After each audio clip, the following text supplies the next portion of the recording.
এই হয়ে গেল ছোট আলু সেদ্ধ করে মাছের ঝোল। তো এখানে এখন কি করব, যেহেতু ঝোল ফুটে গেছে মাছ ছেড়ে দেব। এই ফলি মাছ ছেড়ে দিচ্ছি। চিংড়ি মাছ ছিল, চিংড়ি মাছও দিয়ে দিচ্ছি। কাতল মাছের 2 পিস ছিল, কাতল মাছ 2 পিস দিয়ে দিলাম। এই ভাঙন মাছ ছিল, এই তেলাপিয়া মাছ, এই মিনি মাছ, ট্যাংরা মাছ, আর একটা তেলাপিয়া মাছ মিলিয়ে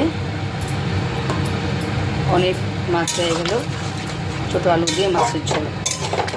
একটু ভাজা জিরে গুঁড়ো করেও দিয়ে দিয়েছি। আশা করি ঝোলটা খুব টেস্ট হবে।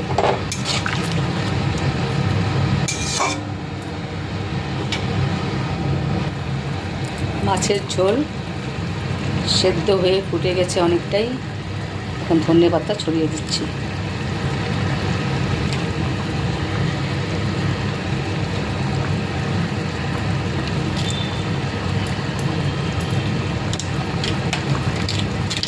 আজকালকার দিনের মানে সব কিছুতেই মনে হচ্ছে ধনেপাতা না হলে চলেই না, বিশেষ করে এই সিজনে।